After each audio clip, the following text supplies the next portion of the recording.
I want to talk about, well, two videos. One video is the video that I had on bioinformatics. And then I also want to piggyback on my last video where I was talking about the limitations of the concept of memory and perception. The key thing was I couldn't understand what they were driving at because they did not make it like super explicit what their goals was or what is their belief system. So I had to put pieces of the puzzle together to sort of understand in a nutshell what they're trying to do with these artificial models. And it was so easy to see because it's something that I've studied before in a different way, and that's cybernetics. So I wrote a paper, a thesis on cybernetics, but I did it in a systematic way, like a systematic way of culture, state versus people, people within a certain culture or religion or whatever, and how they can create systems or binary systems that even though they have people that can rebel against the so-called status quo, as long as they stay within the boundaries, that particular society can still coexist and not break apart, which is what you see in like a state and federal system. But it's more of a psychological hold than it is anything else. Um, but I won't go into that. But that's just cybernetics. But you can use the same principles in the computer system. There is a book, I think it was on Data General, and or I think it's either National General or Data General, and the author was saying that the guy snuck into his competition's place of business and was able to see how he constructed the computer. And how he constructed the computer told him how he constructed his business. Because if you know anything about cybersecurity or anything about antitrust laws, coders versus the CEO, who gets the information, who doesn't, it is very high or hierarchical, and it's also very much um, not cohesive as people think it is. And these particular systems break down if you don't have enough connectivity. That's why it's very hard to try to, as a regular business, even a multi-million dollar business, to try to get correct data from an ad campaign, from a social media platform, and then try to get the numbers from another social media platform for maybe ads or whatever, and then try to cohesively put these two things together because they don't speak the same language. Okay? And it's normally that way for a reason because that is their competition. So you have to then employ somebody who knows how to transform it to the best of their ability. If you trust them, if you actually really want to learn and talk to them about, most of the time, the school of thought is that, there's a separation between the core business departments and then the technology and then data analysts. There's a core disconnection between those two. Anyway, so in a nutshell, because I was trying to understand like what are they talking about typography, what are they talking about memory, what are they talking about? This is just pure mathematics. I don't understand what they mean, and it's computational math at that. That means that it has to be restricted to the computer and what the computer can computate. But they, in a nutshell, piecing all the pieces together, and I want to go back, I want to go to this particular paper, and this was in 1990, okay? 30 years of neural networks, okay? That's saying we're celebrating 30 years. And that's 30 years of public neural networks. So this particular neural network that they've been working on have been in the works for probably a really long time.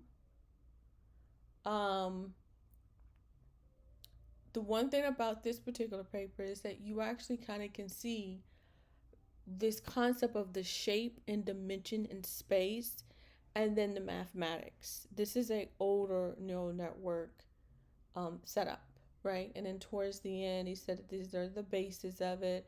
and they're hoping to see what's going to happen. We look forward to the next 30 years. And if you think about it, 2020 was 30 years. So it is really sort of odd how this thing works. I like the layout of this because you get to see the math and you get to see the explanation of the typography with the math itself that they're trying to, build. And I think that's fairly interesting. Okay. But I'm just saying this is a very old concept. And this also, and this I pulled from this particular paper, the same thing that I mentioned in my last video where I was talking about the restrictions of the hardware and also binary systems. It's the same thing. It mentions it. It's easier, the Signor is easier to implement in hardware and much simpler to compute in a digital computer. Furthermore, the outputs are binary signals, which can be effectively manipulated by digital computers. That's crazy. Because I just found this paper today. It's like everything I say I've been saying for the longest time to my professors, it's people, and they've just been looking at me crazy. And there's like, oh, those are separate concepts. Most of the time, if it's outside of the computer realm, they have no idea what I'm talking about. I only took one computer class, and it was specifically for and then the thing is though, the person that was teaching the class had a he was actually working for a very important institution or whatever governing medicine, and we're talking about AI and asking questions about this, like, what does this mean? How does this work? This doesn't make sense, blah, blah, blah. And they're just looking at me like I'm absolute crazy. Most of the time I didn't even get to talk to him.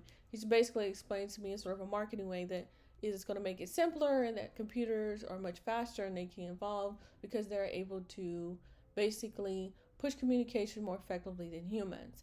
That was the whole pitch because that's all I got. I was just like, well, why don't you just talk to the people that are receiving your medicine or receiving treatments or experiencing whatever they're experiencing, and then create your own thing and then put that information forward. You're saying it's too slow. But I'm thinking that doesn't make sense because you're basically reducing very complex and complicated events, situation, happenings, whatever you want to call it, and reducing it down to some sort of binary process that a computer can compute. And then saying yes or no to something based on that computation. And then you also have people, we're talking about cybernetics, we also have people in systems. People don't understand that. Whenever you go into an institution, you're dealing with a system. That's why I say have workplace culture. They process information a particular kind of way, and it's not what they think. They're on an evolutionary pathway, but they're actually not, and have been manipulated. Those particular institutions have been manipulated into a systematic output, and most of the time it has to do with politics and other stuff to go along with it. Like, for instance, nurses used to work 8 hours, not 12 hours. Then it became 12 hours. Okay.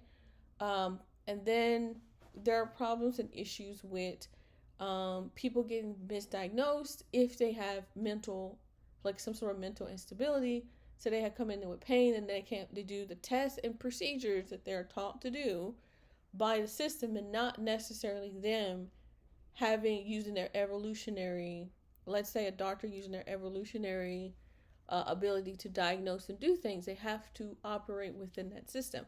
So if you have too many systems in there, it's going to restrict them, and then they're going to go to the only outlet, which is a computer. And if the computer is also restricted, then your output's going to be restrictive because it can't read the environment. That's the whole point of the doctor. So anyway, what they think of this in a nutshell is this: when it comes to typography, when it comes to creating neural networks, because the beginning neural networks is literally mapping out memory to match the human brain and the human mind and how neurons work. And then they started to talk about physics, and I'm just thinking to myself, you teach this stuff separately and you're bringing it together. How are you combining these things together into something that's meaningful for people so they can understand. They don't. Every once in a while, you get a person talking about form and typography, and where you need to change the shape of the LLM machine. What they're basically saying is they believe that this system that we live in is a matrix and it has a boundary. And you can imagine this picture here has, if you zoom in, this is already pretty pixelated. If you zoom in, you'll get something. If you put some more variations of color, you'll get something to what they call the cosmic noise, or the energy left over from the Big Bang. So we think that they live in a big hive mind, because if you think about it, the reason why they think so is because computers have some sort of parallel processing. That parallel processing, you have something called cycles, and cycles go with clocks. That's what a computer uses to time everything. Everything has to go through that timing system. It has memory. So the same to them, the same concepts is that we can reduce down, because we are meaningless, meaning that they believe humans are just animals, and happen at happenstance, we can reduce everything down to the level of the atom or lesser. And it's just energy going through these particular pathways of boundaries and repropagating back and forward on itself. And then that creates brain, and that creates the memory, and that is time. And that is essentially what it is that they're doing. Because I was like, what are they even talking about? Because none of this stuff makes sense, because you're not taking into fact the more complex, the complexity of the human mind, the brain, everything else. That's why it's kind of a reductionist way of looking at things. Like when you look at medicine, most of the time they're not talking, they don't want to get into, as a mental health, they don't want to get into like consciousness and, anything elusive. They only want to treat physical, and the physical is not even the physical, it's a data point representation that they can put in the computer and get an output of a diagnosis. That's pretty much the only thing that they're looking for as far as that goes. I hope that kind of makes sense. I mean, I have this board here. Here is memory as a figure representation of topography, space, and time.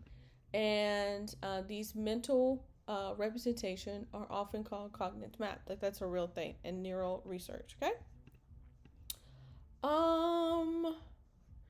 This is from, I think, another piece. It may actually be from this one. Maybe. I think so. Yeah. It's difficult to build a neural network with an analog hardware that can be trained effectively through popular back propagation techniques. Okay? So it basically says it's very difficult, and then this is the solution, which is an algorithm. It's an older algorithm. That's pretty much all I want to talk about. It's just kind of weird how everything just comes together. It's like, did I need to go down this road? Probably not. Is this for somebody else? Maybe. But I already knew this. I already knew that there was something wrong. I didn't really need to learn what it is that they were learning in order to say it's not going to work. But it is nice to know that this information is out there. So I hope this is helpful to someone. And, it doesn't mean that you don't want to continue on doing cool stuff. It's just trying to make something it's not. It's only going to frustrate, and then you begin to break down your societies trying to push something into something that doesn't fit. Nobody wants this. The computer is not made for that. The model's not made for it. People are like, what's going on? What are you getting at? So the real culprit is why push something that's not appropriate? You can use this in a fun way or in a different way, but why push it to another level? So anyway, that's it. I hope you guys have a nice day. Bye.